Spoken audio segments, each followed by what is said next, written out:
함께 교독토록 하겠습니다. 내가 여호와를 항상 송축하며 내 입술로 항상 주를 찬양하리로다.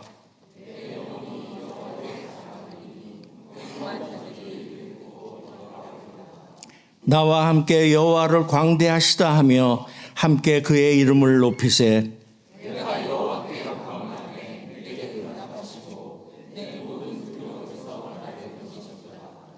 이 공고한 자가 부르짖음에 여호와께서 들으시고 그의 모든 환난에서 구원하셨도다.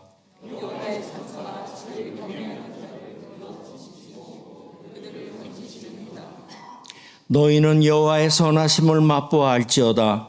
그에게 피하는 자는 복이 있도다.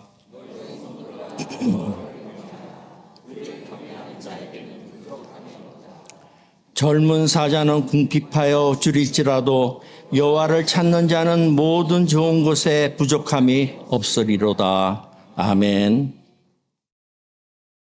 근심하는 자 같으나 항상 기뻐하고 가난한 자 같으나 많은 사람을 부유하게 하고 아무것도 없는 자 같으나 모든 것을 가진 자로다. 사랑과 은혜가 충만하신 하나님 아버지, 지난 한 주간도 주님의 은혜 속에 우리를 지켜주시고 거룩하고 복된 주일을 허락하사 주님의 전으로 모여 예배하게 하신 은혜에 감사드립니다. 오늘 우리가 드리는 이 예배를 기쁘게 받아주시고 오직 주님만 영광 받아주시옵소서. 우리가 온 마음과 정성을 다하여 예배하는 이 시간 주님께서 함께하여 주시옵고 예배 중에 주님의 영광을 보게 하시며 성령님의 임재를 느끼는 시간이 되게 하옵소서. 또한 믿음으로 온전한 회복이 일어나고 평안과 기쁨이 가득한 시간이 되게 하옵소서. 주님, 언제나 우리와 함께 하시며 우리를 보호해 주시지만 우리는 자꾸만 자리를 벗어나 죄의 길로 향하고 있음을 고백합니다. 우리의 제약된 모습과 어리석고 나약한 모습을 긍휼히 여기시고 우리가 입술로 죄와 허물을 고백할 때 우리를 용서하여 주옵시고 예수님의 십자가 보혈로 우리를 깨끗하게 하사 오직 주님의 뜻에 따라 살도록 변화시켜 주시옵소서. 모든 열방과 민족을 사랑하시는 하나님 아버지, 크라이스트처치와 뉴질랜드 고국 대한민국을 위하여 기도합니다. 각 나라를 대표하는 자들과 위정자들의 생각을 붙잡아 주시옵소서.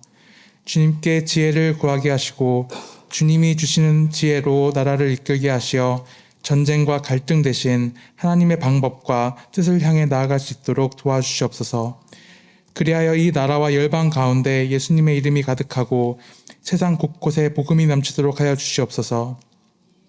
주님, 우리 교회를 위하여 기도드립니다. 주님께서 이 교회를 이곳에 세우신 계획과 사명이 있을 줄 믿습니다. 우리 교회가 주님의 선한 계획과 사명을 감당하는 교회가 되게 하시옵소서. 안으로는 항상 예수님의 이름으로 모이기에 힘쓰는 교회가 되게 하시고 서로를 사랑하고 격려하며 그 안에 은혜가 풍성하고 겸손한 섬김이 넘쳐나는 모임이 되게 하시옵소서. 밖으로는 주님을 떠나 방황하는 이들과 주님을 알지 못하는 이들에게 복음을 전하고 또 복음을 전하는 이들을 물질과 기도로 돕는 복음의 통로가 되게 하시옵소서. 몸이 아픈 성도들, 물질과 환경, 가정의 어려움 등으로 어려움을 겪고 있는 성도들을 긍휼히 여겨주시옵소서. 모든 시간들 가운데 주님이 주시는 참 위로와 참 기쁨을 누리게 하시고 주님의 때에 주님의 방법으로 각 사람에게 일하심을 경험하는 복된 인생이 되어 그 은혜를 나누며 세상 가운데 그리스도의 향기가 되어 살아가게 하옵소서. 오늘 말씀을 선포하시는 목사님을 위해 기도합니다. 영육간에 강건하게 하시고 성령의 능력으로 붙잡아 주시어 선포되는 말씀을 통하여 성도들이 평안과 기쁨을 얻으며 주의 사랑을 깊게 체험하는 시간이 되게 하옵소서. 주님, 예배의 시작과 끝을 친히 주관하여 주시고 주님 홀로 영광 받아 주시옵소서. 이 모든 것을 감사드리며 구원자 예수님의 이름으로 기도드립니다. 아멘.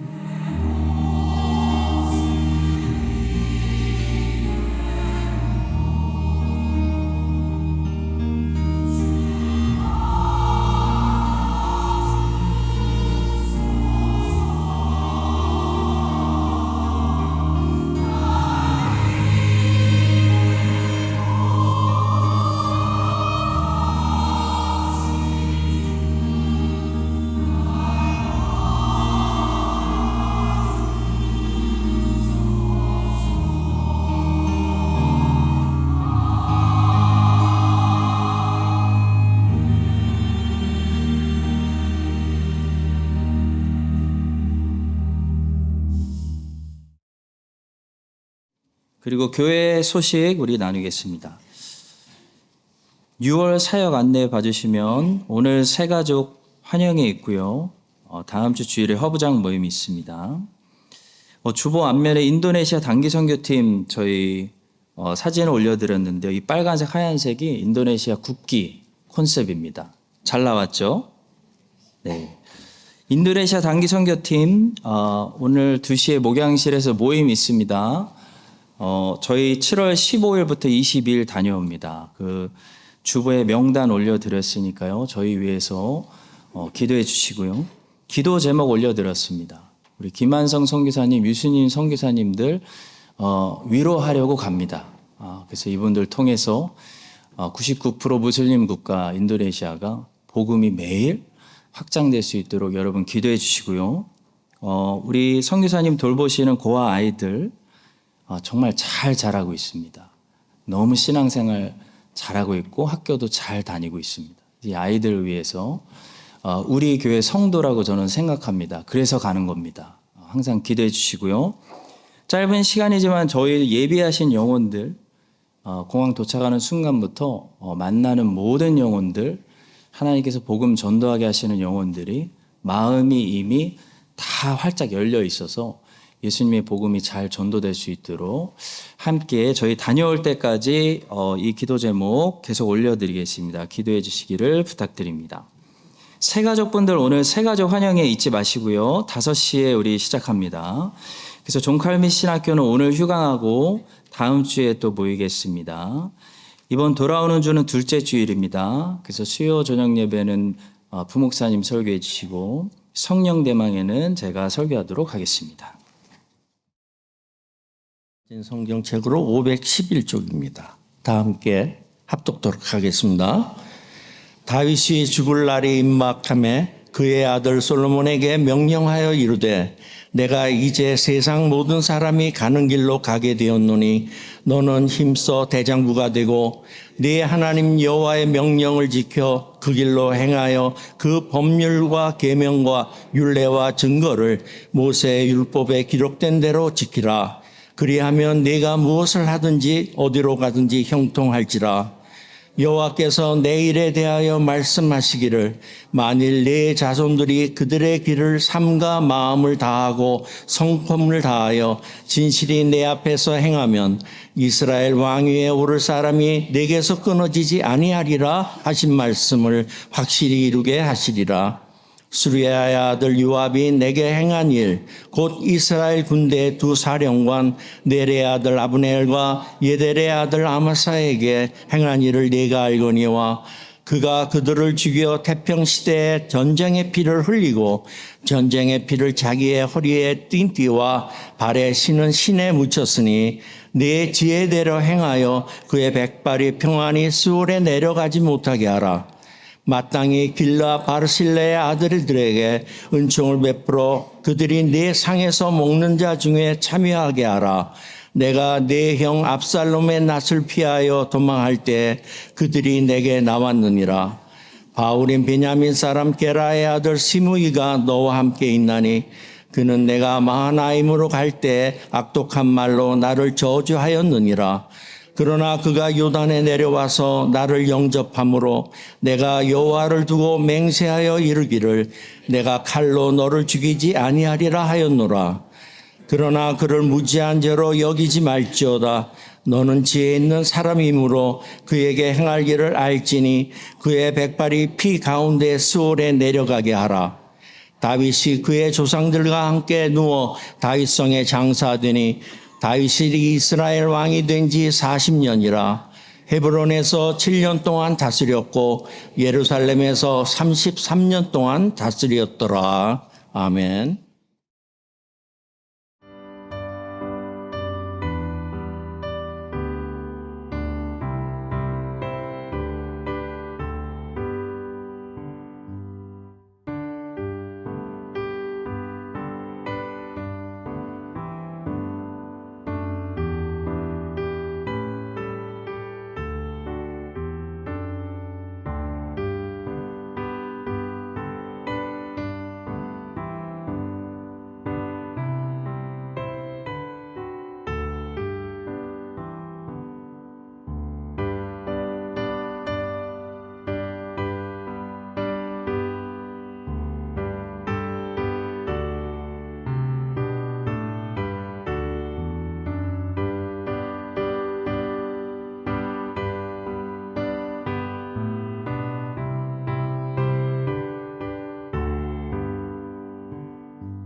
하나님 아버지 감사합니다. 한 주간도 모든 선하고 은혜로운 것이 하나님으로부터 왔고 모든 악한 것 또 잘못된 것들은 저희로부터 또 비롯되었습니다. 주님 오늘 은혜를 주셔서 주님의 교회에 하나님의 말씀 앞으로 저희들 모아주셨사오니 말씀으로 하나님 우리를 깨끗이 하시고 빛이 있으라 하셔서 우리 어둠 가운데 빛이 창조되는 새 살이 돋고 새 마음이 생기는 그런 은혜를 허락하여 주시옵소서.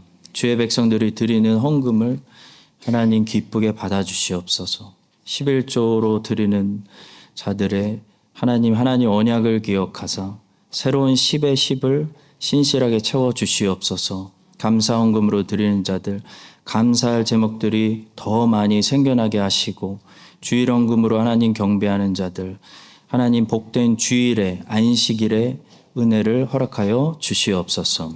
우리가 드리는 물질과 몸과 시간, 건강, 달란트, 불같은 열정 다 하나님의 영광을 위해 주의 나라를 위해 예수의 복음을 위해 쓰임받을 수 있도록 주님 우리를 받아 주시옵소서. 성가대의 찬송을 하나님 받아 주시고 또 주의 종의 입술을 사용하사 여기 있는 모든 분들이 하나님의 음성 내적으로 듣는 귀한 은혜 허락하여 주시옵소서. 예수님의 이름으로 기도합니다. 아멘.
자, 오늘 본문의 말씀은 다윗이 솔로몬에게 하는 마지막 부탁인데요. 아버지가 아들에게 한 마지막 부탁이면서 선임 왕이 후임 왕에게 한 마지막 부탁입니다. 그러니까 얼마나 중요한 얘기를 했을까요? 더군다나 그 부탁의 내용이 성령의 감동을 받아서 하나님 말씀이 됐습니다. 성경에 기록되어 있으니 얼마나 중요한 내용이 거기 들어있겠습니까? 자, 오늘은 다윗이 마지막으로 솔로몬에게 과연 무슨 부탁을 했을까? 어떻게 뭘 부탁하고 죽었는지 그 다윗의 유언을 살펴볼 건데요. 다윗이 솔로몬에게 남긴 부탁은 세 가지였습니다. 첫 번째로 여호와의 명령을 힘써서 지키라는 부탁이었어요. 이 부탁은 아마도 아버지로서 아들에게 하고 싶었던 말 같습니다. 다윗이 평생 하나님을 섬기고 인생을 살아보니까 마지막으로 아들에게 인생에서 제일 중요한 게 무엇인지 이 인생의 결론을 가르쳐 주는데요. 바로 여호와의 명령을 힘써서 지키라. 그렇게 살라라는 것이었습니다. 쉽게 말하면 하나님 말씀대로 순종하고 평생 살라는 거예요. 본문 1절부터 3절을 제가 다시 읽어보겠습니다.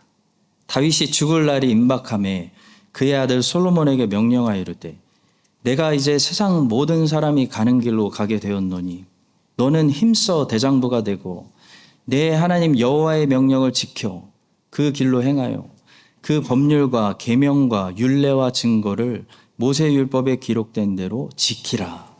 그리하면 내가 무엇을 하든지 어디로 가든지 형통할지라. 이것이 여러분과 저의 인생 전체의 목적과 인생을 사는 방법과 인생을 잘 살 수 있는 비결까지 정리해주는 그런 결론이라고 보시면 되겠습니다. 여호와의 명령을 힘써서 지키라. 하나님의 말씀대로 순종하고 살라.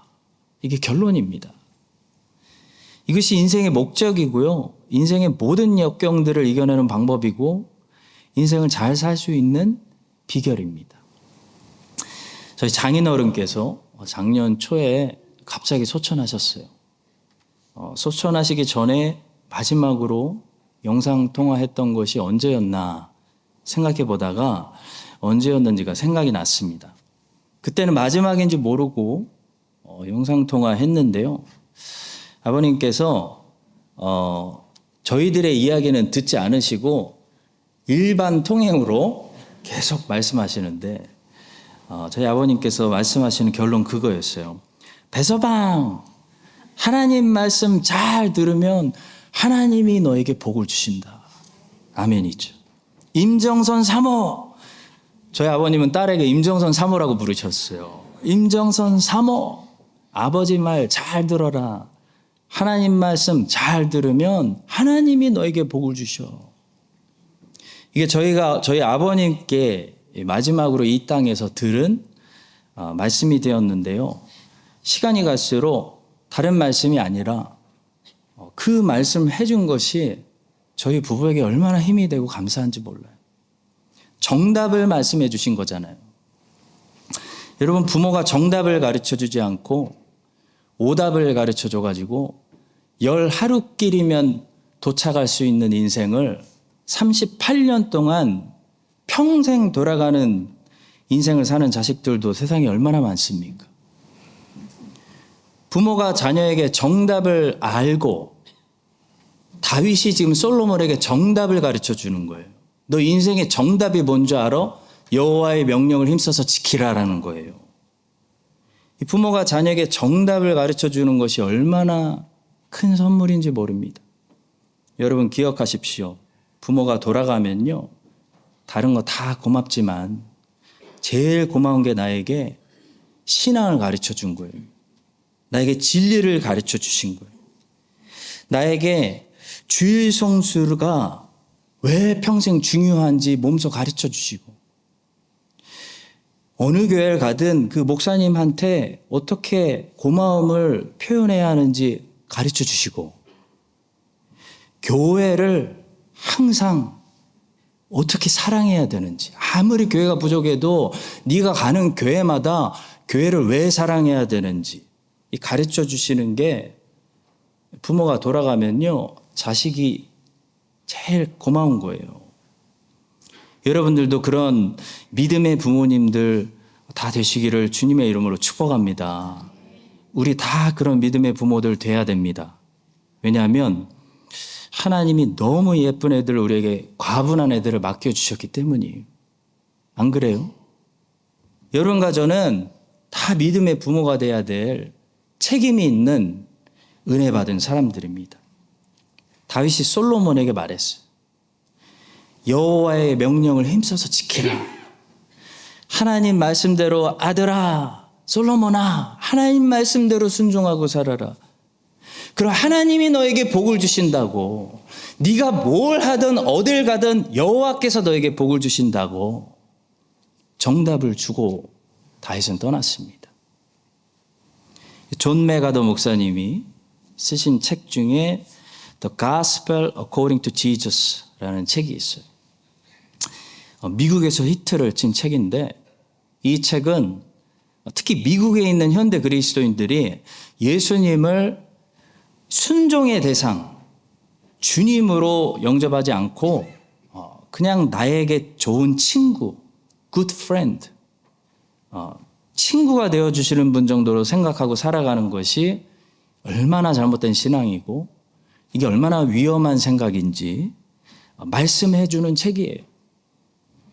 많은 사람들이 예수님을 주님으로는 영접하지 않는데요, 친구로 영접해요. Jesus is a good friend. 근데 주님은 뭐라고 하셨냐면, 주님께 순종하는 자들이 주님의 친구라고 말씀하셨어요. 너희는 내가 명하는 대로 행하면 곧 나의 친구라. 존 메가더 목사님은 성경이 사실 얼마나 이 예수 그리스도와 그리스도인의 관계를 키리오스와 둘로스, 이게 무슨 말이냐면 주님과 종의 관계. 좀 더 리얼하게 말씀드리면요, 마스터와 노예의 관계로 설명하고 있는지를 설명해 주셨어요. 이 성경이 그동안 얼마나 사실 그리스도인의 정체성을 노예와 가장 어울리는 정체성으로 소개하고 있으며, 성경이 말씀하는 크리스찬이라는 이 뉴 크리에이션, 이 새 피조물이 얼마나 자연스럽게 당시 로마 제국에서 흔하게 볼 수 있었던 그 노예들의 본질적인 요소들과 흡사한지를 정리해 주시는데요, 제가 충격을 먹었어요. 여러분, 성경이 말씀하는 크리스천의 정체성과 당시 로마 제국에서 흔히 볼 수 있었던 노예들의 정체성이 얼마나 흡사한지를 한번 보시죠.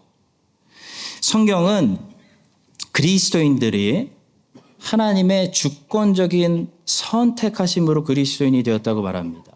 당시 노예들도요, 노예 시장에서 주인이 와서 이렇게 보고 너 하고 선택함으로 노예가 되었어요. 곧 하나님 아버지의 미리 아심을 따라 성령이 거룩하게 하심으로 순종함과 예수 그리스도의 피뿌림을 얻기 위하여 택하심을 받은 자들에게 편지하노니. 이 노예들은 값을 주고 샀습니다. 그래서 주인의 소유물이 되었습니다. 성경은 그리스도인들도 그리스도께서 값을 주고 사셔서 그리스도인들은 이제 그리스도의 소유다 라고 말하고 있습니다. 값으로 산 것이 되었으니 그런즉 너희 몸으로 하나님께 영광을 돌리라. 당시 노예들은 철저하게 주인의 뜻과 지배에 종속되었습니다. 그런데 성경은 그리스도인도 그러하다라고 말하고 있습니다. 우리 중에 누구든지 자기를 위하여 사는 자가 없고 자기를 위하여 죽는 자도 없도다. 우리가 살아도 주를 위하여 살고 죽어도 주를 위하여 죽나니 그러므로 사나 죽으나 우리가 주의 것이로다. 이 로마 제국의 노예들은 주인을 의지하여 먹을 것을 얻고 입을 것을 얻고 그렇게 살아갔습니다. 주인이 챙겨줬습니다. 성경은 그리스도인들도 그러하다라고 말씀하고 있습니다. 나의 하나님이 그리스도 예수 안에서 영광 가운데 그 풍성한 대로 너희 모든 쓸 것을 채우시리라. 쓸 것을 주인이 채우시리라. 당시 노예들은 일을 맡았고요. 일한 결과를 가지고 주인에게 보고하고 결산을 해야 했습니다. 근데 그리스도인들도 그리스도께서 일을 주셨고 이 땅에서 평생 이 땅에서 일한 그 결과를 들고 가서 그리스도 앞에 서서 보고해야 하는 결산하는 날이 온다라고 성경은 말씀하고 있습니다. 이러므로 우리 각 사람이 자기 일을 하나님께 짓고 하리라. 그리고 당시 노예들은 자기가 일한 그 공로에 따라서 심판을 받든지 상을 받든지 했는데요. 그리스도인들도 자기가 평생 일한 그 공로에 따라서 판단을 받게 될 것이라고 달란트의 비유에서도 말씀하고 또 성경은 이렇게 말씀하고 있습니다. 이는 우리가 다 반드시 그리스도의 심판대 앞에 나타나게 되어 각각 선악간에 그 몸으로 행한 것을 따라 받으려 함이라. 만일 누구든지 그 위에 세운 공적이 그대로 있으면 상을 받고 누구든지 그 공적이 불타면 해를 받으리니 그러나 자신은 구원을 받되 불 가운데서 받은 것 같으리라. 성도 여러분, 그리스도인이 누굽니까? 그리스도인은요, 하나님의 자녀이기도 하지만 철저하게 예수 그리스도의 종입니다. 그리스도인은 그리스도의 뜻대로 복종하고 순종하고 살아가야 하는 새 피조물, new creation, 새 person, 새 사람을 가리키는 하나님이 새롭게 만든 사람들을 말해요. 하나님은 그리스도의 뜻대로 살아가는 사람들을 친구로 여겨주시는 거예요.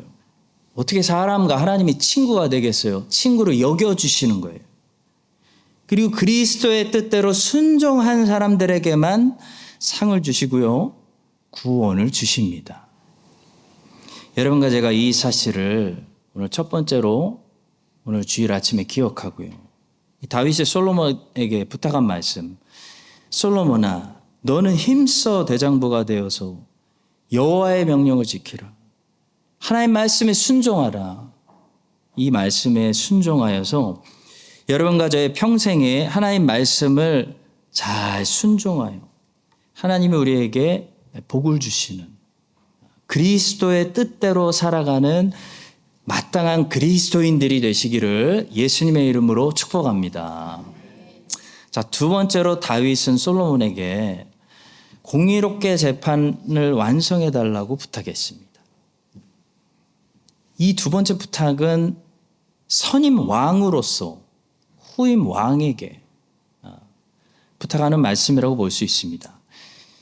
다윗은 요압과 시므이에게는 공의로 재판하고 바르실레에게는 은총으로 갚아야 된다고 이 세 사람들에 대해서 오늘 솔로몬에게 부탁했어요.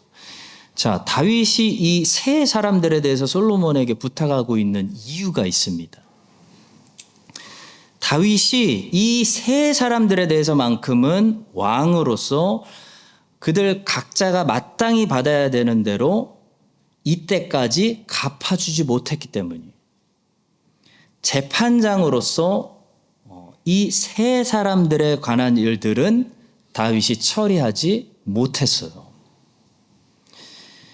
여러분, 공의롭다는 것은 각자 사람이 행한 대로 자기 몫을 다 갚아주어서 무언가 미완성의 상태로 놔두지 않고 의인에게는 상을, 악인에게는 형벌을 자기 몫이 다 자기에게로 돌아가게 하는 것이 공의로운 것이에요. 그것이 공의가 완성되는 상태예요. 다윗은 다른 일들은 다 처리했는데 죽을 때 보니까요. 3가지 일들을 미완성 상태로 방치했어요. 그래서 다윗은 이 일들을 이 솔로몬에게 네가 왕이 되면 제일 첫 번째로 완성해 달라고 마지막으로 부탁을 하고 있는 것입니다. 자, 그렇다면 다윗이 왜 40년 통치했는데 이 3명과 관련된 일들을 이때까지 처리하지 못하고 공의롭지 않게 이렇게 미완성 상태로 놔뒀을까요? 거기서 우리가 배울 수 있는 아주 중요한 이유들이 있습니다. 3단계로 나눠서 살펴보겠습니다.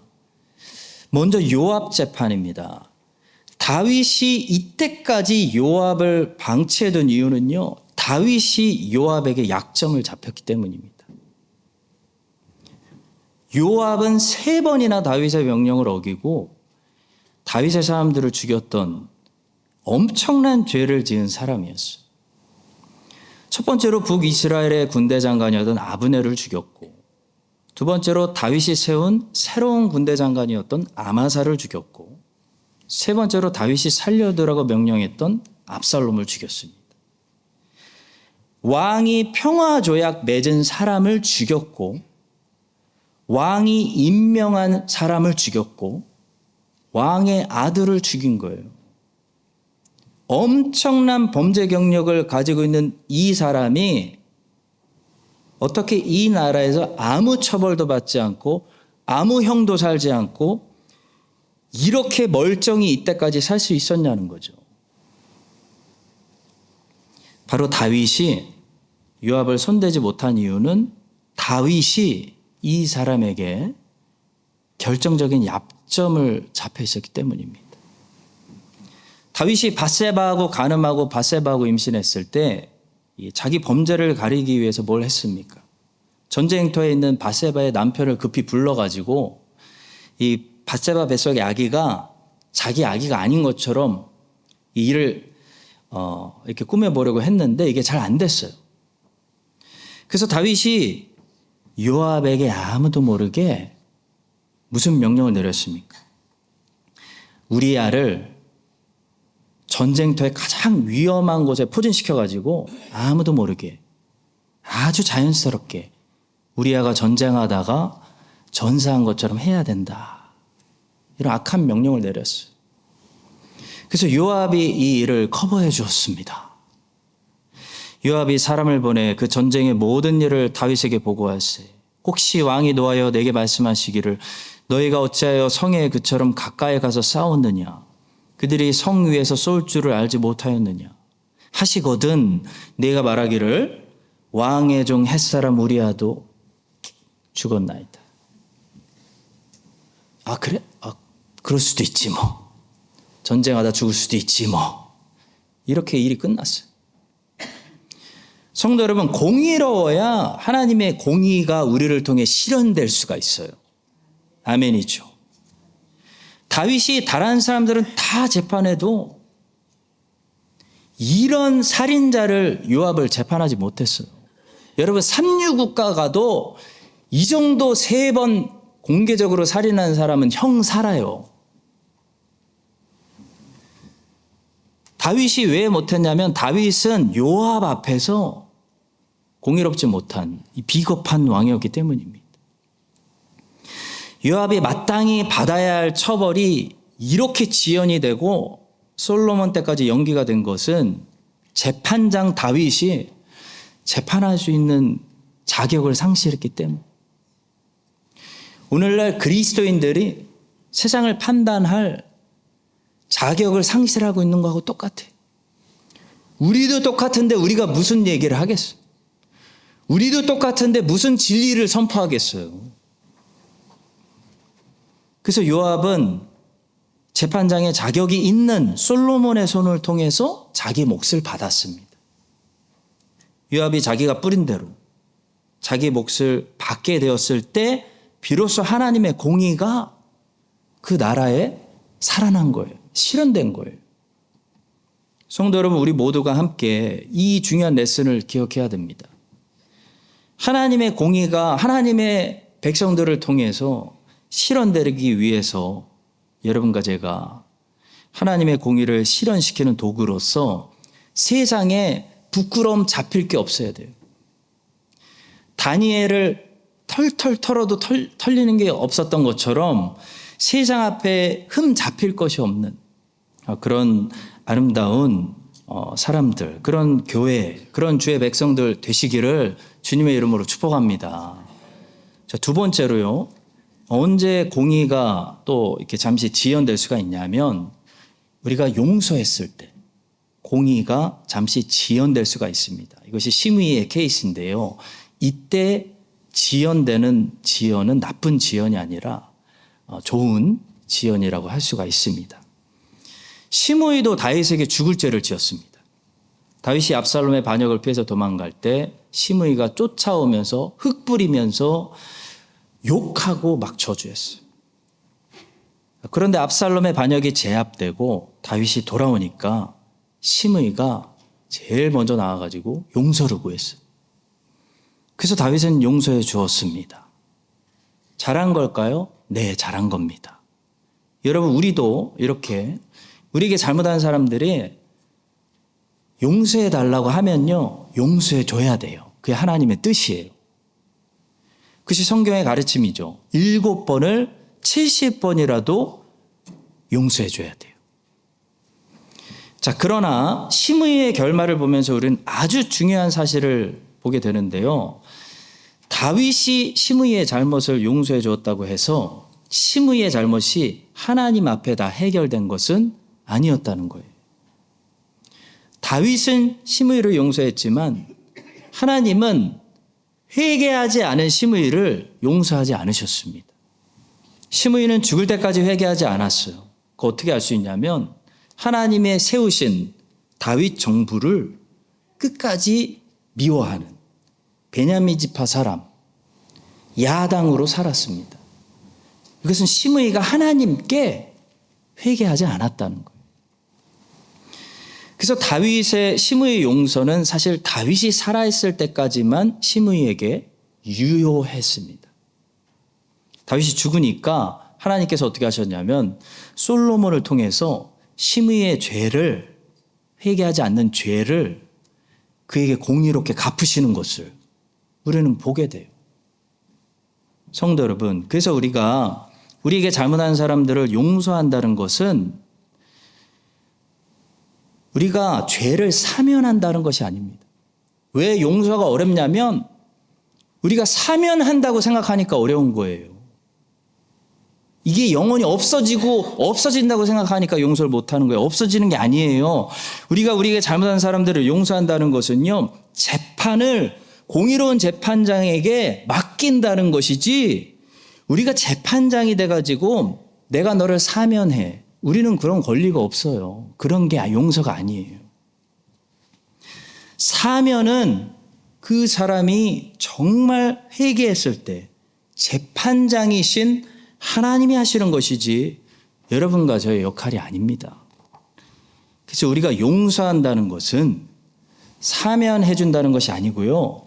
오히려 복수를 공의롭게 재판장에게 맡긴다는 것을 말하는 거예요. 그게 용서해 주는 거예요. 그리고 그 사람이 정말 우리에게 잘못한 죄에 대해서 하나님께 철저히 회개하지 않으면요, 우리는 용서하지만 하나님이 용서하지 않으세요. 우리는 잊어버리지만 하나님이 잊지 않으세요. 하나님이 갚아주세요. 그래서 공의를 실현시켜 주십니다. 하나님은 공의롭게 해야 되는 재판장이어서 그래요. 성도 여러분, 하나님은 공의로운 분이세요. 그래서 공의로운 재판장께서 각 사람이 행한 대로 갚으십니다. 그 재판을 믿으시고 하나님께 판단을 맡기시고 여러분과 저는 우리에게 잘못한 사람들을 다윗처럼 용서해야 되는 거예요. 탕감해 줘야 되는 거예요. 그래서 그 사람이 하나님 앞에 진짜 회개하면 다행이고요. 만약 시므이처럼 회개하지 않고 계속 야당으로 살아가면 하나님께서 솔로몬을 통해서 다른 사람을 통해서 나보다 더 지독한 사람들을 통해서 다윗이 용서로 잠시 밀어놨던 그 재판을 다시 꺼내서 처벌하시는 거예요. 갚으시는 거예요. 여러분과 제가 이 무서운 사실을 기억하시고 우리는 잊어버려도 나는 다 용서해서 이미 잊어버렸는데도 회개하지 않으면 용서하지 않으시고 지연되더라도 다시 꺼내셔서 그 일로 재판하시는 철저하게 공의로우신 그 하나님께 모든 재판을 맡기시고 여러분들은 용서하시면서 평안히 살아가시기를 주님의 이름으로 축복합니다. 세 번째로 다윗은 바르실레에게 은총을 갚으라고 솔로몬에게 부탁했습니다. 바르실레가 누구죠? 다윗이 압살롬을 피해 도망갔을 때 다윗에게 모든 필요한 것들을 공급했던 너무 고마운 사람이에요. 그래서 다윗이 왕궁으로 돌아올 때 너무 고마워서 같이 가자고 했는데요. 자기는 나이가 너무 늙어서 안 가도 된다. 거절하고 자기 아들만 데려고 가달라고 부탁했습니다. 다윗이 솔로몬에게 이 부탁을 했을 때 이미 바르실레는 죽었을 것입니다. 이미 그때 나이도 많았으니까. 자, 그러나 그분의 공로를 절대로 잊지 말고 그 후손들에게 계속해서 왕의 상에서 함께 먹을 수 있는 은혜를 베풀어야 된다. 이 솔로몬에게 하고 있는 아버지의 부탁이에요. 성도 여러분, 여기에 우리에게 말씀하시는 중요한 메시지가 있습니다. 받은 은혜를 잊지 말라는 메시지예요. 솔로몬아, 받은 거 잊으면 안 된다. 그 말씀입니다. 저희 가족이 9년 전에 처음 치치에 넘어왔을 때 제가 아직 렌트할 집을 찾고 있을 때 제가 한 달 이상 지내도록 집을 내어주셨던 분들이 있었습니다. 제가 자동차를 사기 전에 저에게 자동차까지 빌려주신 분도 계셨고 저희 부부가 넉넉하지 않을 때 항상 와서 자유롭게 식사하고 가라고 은혜를 베풀어 주신 분들도 있었습니다. 저는 죽을 때까지 그 은혜를 잊지 않을 것이고 그분들에게 만약 다 갚지 못한다면 그분들의 자녀들에게 제가 살아있는 한 복음으로 갚으며 살아갈 생각입니다. 또 지금도 얼마나 많은 분들이 위로해 주시고 격려해 주시고 또 저의 목회적인 부족한 부분들을 채워주시는지 저는 정말 다 말할 수가 없어요. 사실 이 부분에서 어제 하나하나 너무 생각이 나는 거예요. 코로나 때 쌀 주셨던 분, 오클랜드만 다녀오시면 오클랜드 제과점에서 뭐 빵이라도 하나 주시는 분. 이 부분에서 제 설교가 어제 너무 길어져 가지고 내가 무슨 수상소감 하는 것도 아니고 오늘은 다 말씀드릴 수 없고요. 나중에 천국에 가서 혹시 주님이 상 주셔서 수상소감 할 기회가 생기면 먼저 하나님 아버지께 모든 영광을 돌리고 저를 사랑해 주셨던 크라이스트처치 한인 장로교회 감사하신 분들 한 분 한 분 그때 제가 꼭 발표하도록 하겠습니다. 지금 설교예요. 메시지는 이거예요. 은혜를 잊지 말아야 된다는 거예요. 은혜를 잊지 않는 것이 하나님 앞에 아름다운 것입니다. 하나님도 잊지 않으세요. 여러분이 하나님께 소중한 것을 먼저 드리면요. 하나님이 절대로 그것을 잊지 않으시고 여러분들이 죽은 후에도 이 땅에 살아가는 여러분들 자녀들에게 반드시 갚으십니다. 하나님은 하나님을 사랑하는 자를 기억하시고 뭐라고 하셨죠? 1000대까지 은혜를 베푸신다. 이게 무슨 말이에요? 1000대. 엄청난 오랜 시간이잖아요. 오랜 시간 동안 잊지 않으신다는 거예요. 기억하신다는 거예요. 어쩌면 오늘 우리가 이렇게 뉴질랜드 와서 잘 사는 이유도 우리 엄마 아빠 우리 할아버지 할머니가 하나님을 기쁘시게 하는 헌신의 제단을 쌓았기 때문일 수도 있습니다. 아브라함이 모리아산에서 이삭을 하나님께 드리는 헌신을 했을 때 하나님이 너무 기분이 좋아서 너무 감동을 받으셔서 이만한 믿음을 내가 세상에서 발견하다니 너무 뿌듯하셔가지고 아브라함의 후손들에게 계속 복을 주시겠다고 하셨고요. 다윗이 성전을 져서 하나님께 바치겠다는 기특한 생각을 했을 때 하나님이 너무 기분이 좋으셔가지고 와, 내가 아들을 잘 양육했구나. 너무 기분이 좋아하셔가지고 다윗을 기억하시고 그 다윗의 후손들이 앞으로 아무리 약하더라도 계속 다윗의 후손들이 세상에서 끊어지지 않게 해주겠다. 그 은혜를 베푸신 것처럼 여러분과 우리가 이렇게 살아있을 때, 여러분과 제가 살아있을 때 하나님을 많이 기쁘게 해가지고 우리가 이 땅에서 다 사라진 후에도 하나님이 우리를 기억하시고 그때 크라이스트 처치에서 나를 섬겼던 우리를 기억하시고 이 땅에 남아서 계속 살아가게 될 이 크라이스트 처치의 이 백성들과 우리 자녀들과 또 저들의 자녀들에게 하나님께서 계속해서 은혜를 내려주시기를 예수님의 이름으로 축원합니다. 자, 마지막 세 번째로 본문은 다윗의 장래에 대해서 말씀하는데요. 다윗의 인생은 놀랍게도 뒤로 갈수록 더 아름다웠다는 것입니다. 세상 사람들은 그렇게 말해요. 자꾸 옛날에 얘기해, 옛날. 전성기가 앞에 있기 때문입니다. 그러나 그리스도인들은 인생의 가장 전성기가 맨 뒤에 있습니다. 그러니까 그리스도인들은 항상 지금이 제일 행복해야 되는 거예요. 제일 감사하고. 왜냐하면 죽기 바로 전에, 죽기 직전에 그때가 가장 성화되고 가장 그리스도를 닮고 열매를 많이 맺는 순간이기 때문입니다. 다윗은 오늘 말씀해 보시면 베들레헴이라는 굉장히 작은 곳에서 태어났어요. 근데 죽을 때는 어디에 장사됐냐면 다윗 성이라고 부르는 예루살렘에 멋지게 장사되었습니다. 그리고 그는 인생을 어떻게 시작했냐면 하나님 아버지의 양들이 아니라 이세의 아버지, 육신의 아버지 이세의 양들을 돌보는 양치기 소년으로 인생을 시작했어요.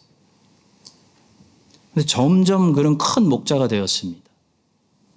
그래서 처음에는 7년 반 동안 헤브론에서 유다 한 지파의 목자로서 임무를 완성하다가 나중에는 더 큰 목자가 되어가지고 예루살렘에서 이스라엘 전체 지파의 이 왕으로 이 200만 명, 300만 명 넘는 하나님의 양들의 목자로 33년 동안 직무 생활을 잘 완성했습니다. 다윗은 뒤로 갈수록 더 커지고 더 아름다워지고 더 사랑스럽고 열매 맺는 그런 삶을 살았다는 거죠. 물론 젊을 때 혈기왕성할 때 밧세바를 보고 간음하는 실수를 저질렀지만 다윗의 말년에 보니까 다윗의 신하들이 이스라엘에서 제일 예쁜 아가씨 아비삭을 다윗에게 강제로 결혼해서 했는데 다윗이 그 여인과 동침하지 않았다라고 말씀해요. 젊을 때는 실수했지만 나중에는 성적으로도 굉장히 도덕적인 그런 사람으로 열매 맺었다는 거예요. 다윗이 그의 조상들과 함께 누워 다윗성에 장사되니 다윗이 이스라엘 왕이 된 지 40년이라 헤브론에서 7년 동안 다스렸고 예루살렘에서 33년 동안 다스렸더라.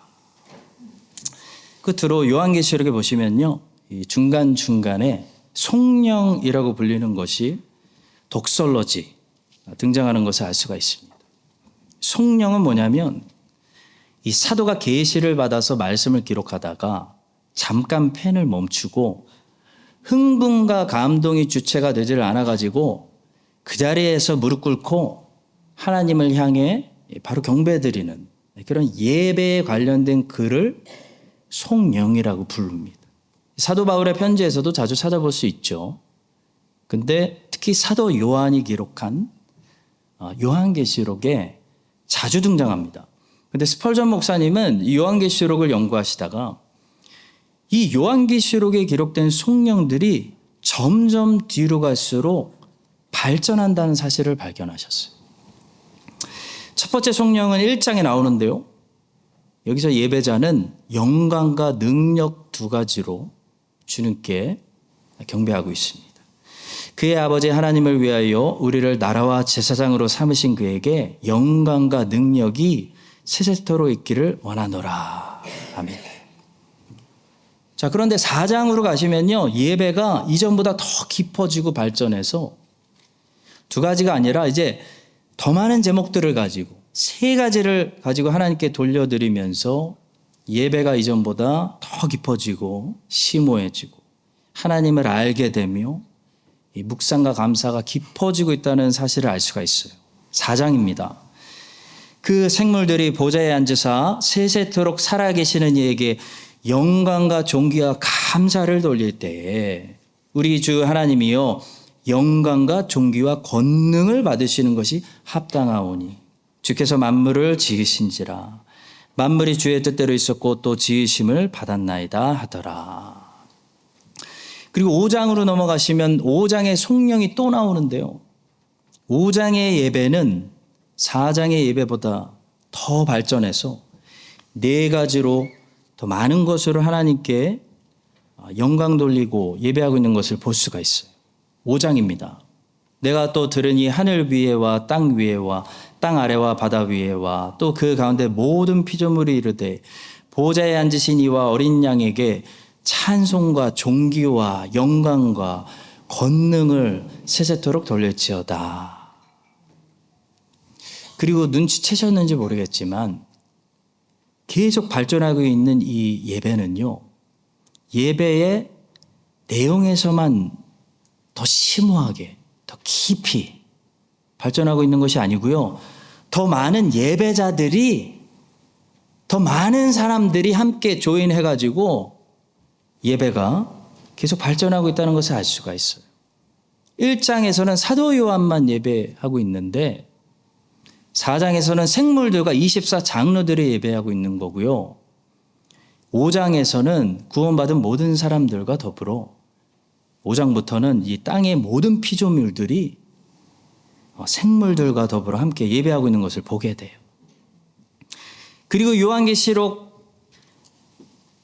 7장에서 이 송영은 절정에 이릅니다. 7장에 보시면 이제 이 모든 예배자들을 다 등장하고 더 구체적으로 어떤 사람들이 모든 예배자들이 다 모였는지 이렇게 말씀하고 있습니다.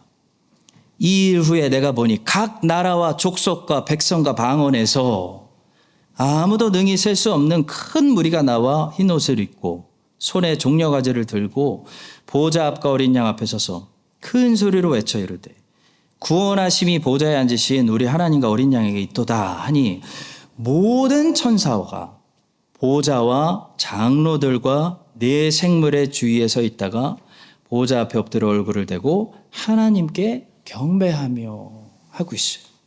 모든 나라에서 구원받은 모든 족속과 모든 천사들과 장로들과 생물들이 다 모여가지고 온전한 예배를 드리고 있다는 거예요.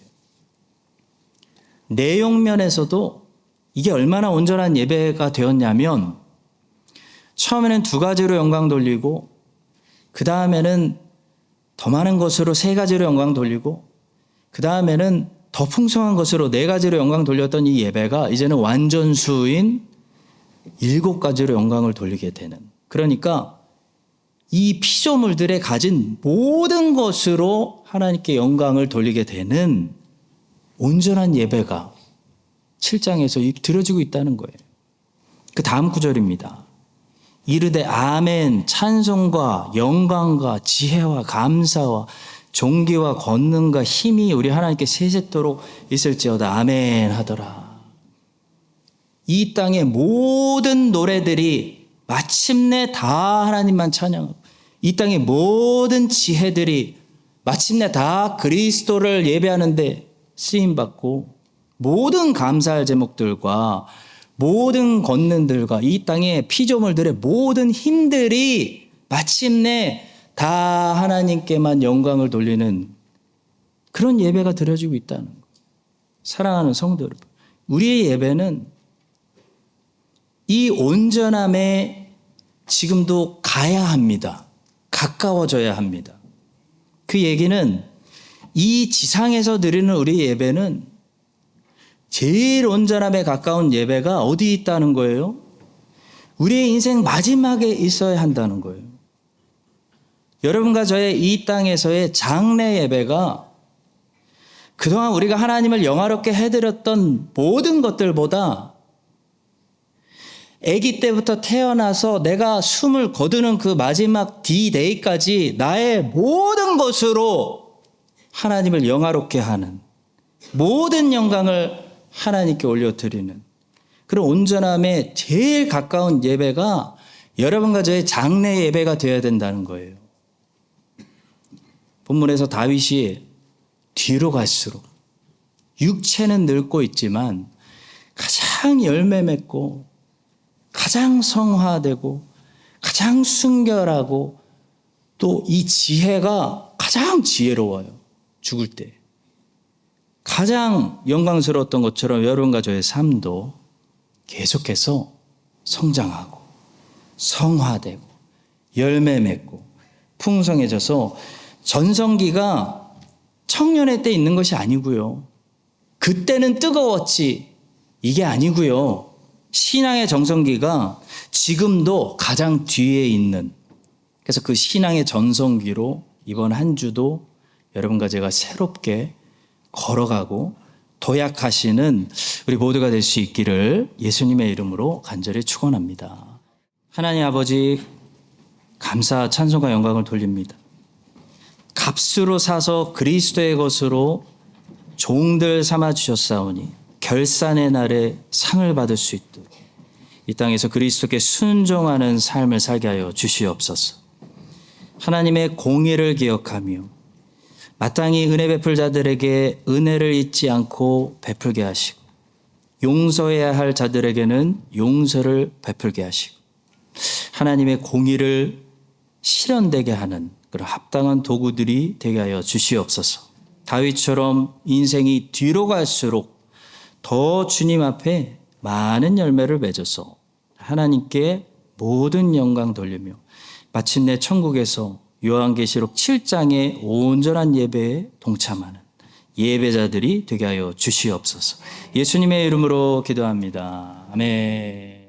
지금은 우리 주 예수 그리스도의 은혜와 우리 모두를 사랑해 주시는 하나님 아버지의 사랑과 성령 하나님의 교통하심이 하나님께 모든 영광 돌리는 온전한 예배자들로 계속 함께 성장하기를 소원하는 모든 하나님의 자녀들 위해 이제부터 영원까지 함께 하시기를 간절히 축원합니다. 아멘.